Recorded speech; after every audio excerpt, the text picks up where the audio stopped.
देखो यहाँ पर, अब यहाँ पर इस कॉइल कॉइल के ऊपर फोर्स लगने की वजह से ये इसका टर्निंग हुआ है। अब इसका जो नई पोजीशन है कुछ इस तरह सा है, ठीक है। और कितना डिग्री एंगल में ये इसका डिफ्लेक्शन हुआ है, थीटा, ठीक है। ये हमारा एंगल है। ये फर्स्ट पोजीशन है और ये सेकंड पोजीशन है। इसके बीच का जो एंगल है ये क्या है, ये थीटा है, ठीक है। यहाँ पर ये जो कंट्रोलिंग टॉर्क और ऑपोजिट टॉर्क है, ये क्या होगा, थीटा के साथ प्रोपोर्शनल होगा, ठीक है। थीटा के साथ प्रोपोर्शनल है, मतलब कि ये जो डिफ्लेक्शन जितना ज्यादा होगा, कंट्रोलिंग टॉर्क का वैल्यू उतना ही ज्यादा होगा। हम यहाँ पर लिख सकते हैं टीसी प्रोपोर्शनल टू क्या, theta. TC proportional to theta, ठीक है। यहाँ पर ये याद रखना, ये कंट्रोलिंग टॉर्क का जो फॉर्मूला है क्या है, TD is equal to B A N I, और TD is proportional to I, ठीक है। और यहाँ पर कंट्रोलिंग टॉर्क जो है वो किसके साथ प्रोपोर्शनल होगा, थीटा के साथ प्रोपोर्शनल होगा, ठीक है।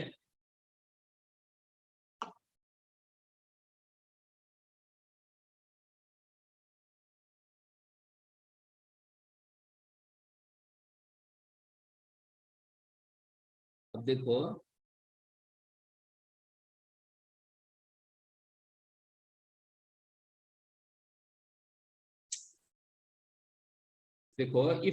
इफ आई इज कांस्टेंट, मान लो कि आई कांस्टेंट है, if I is constant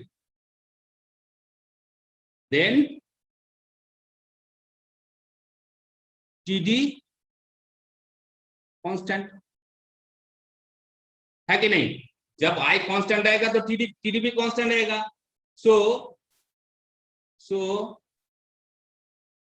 TD tries to rotate the coil,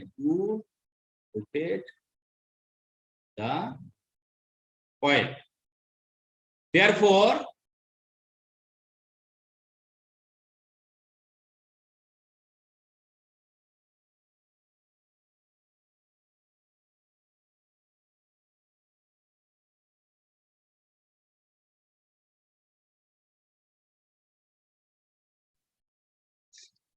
hello, am I audible?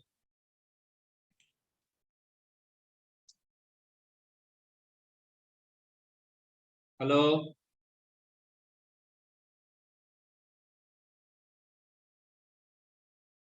hello, yes sir. okay. देखो, if I is constant then TD constant, so TD tries to rotate the coil, है कि नहीं। therefore क्या होगा, अगर ये coil rotate करेगा तो क्या होगा, थीटा इंक्रीज करेगा, therefore theta increases, and so TC will also increase। TC मतलब क्या है, के थीटा है, TC will so, ठीक है। लेकिन देखो, अब ये कॉइल रोटेट कर रहा है, इसके वजह से डिफ्लेक्टिंग टॉर्क के वजह से इसके लिए क्या हो रहा है, थीटा इंक्रीज हो रहा है। थीटा जब इंक्रीज होगा तो क्या होगा, कंट्रोलिंग टॉर्क भी इंक्रीज होगा। और कंट्रोलिंग टॉर्क क्या है, opposite to the deflecting torque. वो डिफ्लेक्टिंग टॉर्क के अपोजिट डायरेक्शन में टॉर्क को प्रोवाइड कर रहा है। So at some point both will be, at some point क्या होगा बताओ तो, बोथ विल बी सेम हो जाएगा। yes, so at some point both will be equal, so then हम क्या लिख सकते हैं, TC is equal to theta is equal to TD। इसको हम क्या बोलते हैं, ये क्या है, इक्विलिब्रियम स्टेट, इक्विलिब्रियम स्टेट, ठीक है, और स्टेडी स्टेट। इस पोजीशन में क्या हो जाएगा, कंट्रोलिंग टॉर्क डिफ्लेक्टिंग टॉर्क के साथ इक्वल हो जाएगा, ठीक है। So at equilibrium state, at equilibrium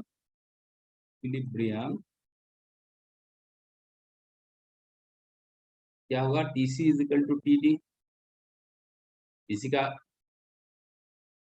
value क्या है, K थीटा। TD क्या है, TANI, है कि नहीं। सो यहाँ पर थीटा क्या होगा, थीटा होगा DANI अपॉन K। सो देखो यहाँ पर DAN अपॉन K ये भी एक कांस्टेंट है, ये भी एक कांस्टेंट है। मान लो इसको हम S ले लेते हैं, S इंटू I, ठीक है। यहाँ पर S क्या है, S ये कांस्टेंट है, ठीक है, कांस्टेंट। सो यहाँ पर हम ये लिख सकते हैं theta is proportional to I। So इस सिचुएशन में क्या होगा, इक्विलिब्रियम स्टेट में क्या होगा, थीटा I के साथ प्रोपोर्शनल होगा। अगर हम I को इंक्रीज करेंगे तो प्रोपोर्शनली थीटा भी इंक्रीज करेगा, ठीक है। तो ये हमारा और एक कंडीशन। फॉर एग्जाम्पल देखो, for example if I is equal to 1 ampere, ठीक है, and theta is equal to 5 degree, then when I is equal to 3 ampere, then theta का वैल्यू क्या आएगा,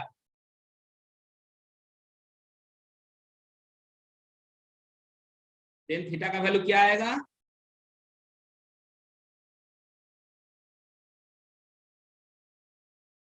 जब I 1 एम्पियर, 5 इंटू 3 मतलब के, ठीक है, मतलब ये जो I है ये I थीटा के साथ प्रोपोर्शनल, ठीक है। तो ये हो गया हमारा परमानेंट मैग्नेट मूविंग कॉइल का और एमीटर का वर्किंग प्रिंसिपल, ठीक है। ये क्या हो गया हमारा वर्किंग प्रिंसिपल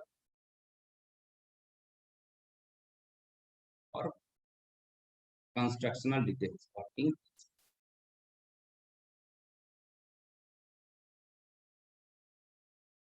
इसे हम डी आर्सनवाल गैल्वेनोमीटर भी कह सकते हैं, ठीक है। ये जो प्रिंसिपल है ये क्या है, इसे हम ये याद रखना,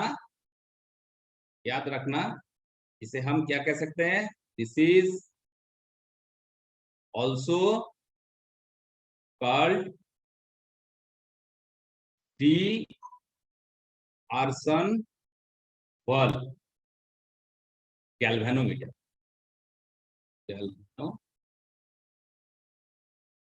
ठीक है। इसे हम डी आर्सनवाल गैल्वेनोमीटर भी कह सकते हैं। सो ये हो गया हमारा PMMC इंस्ट्रूमेंट। अब बताओ यहाँ तक किसी को कोई दिक्कत है, प्रॉब्लम है तो बताओ, समझिए।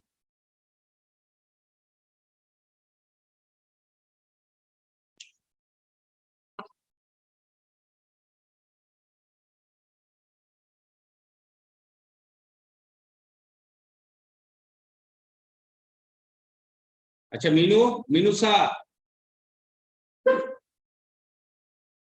Yes sir. ये PMMC का जो वर्किंग प्रिंसिपल है इसका कॉन्सेप्ट क्लियर है,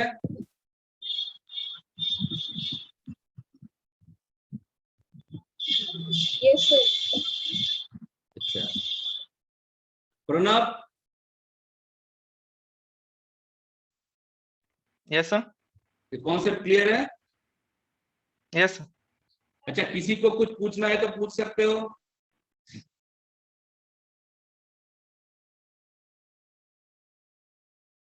ये PMMC का वर्किंग प्रिंसिपल को समझने में किसी को कोई अगर प्रॉब्लम है तो बोल सकते हो, क्योंकि अगले क्लास में शायद हम यहाँ से क्वेश्चन पूछेंगे, क्वेश्चन करेंगे, ठीक है।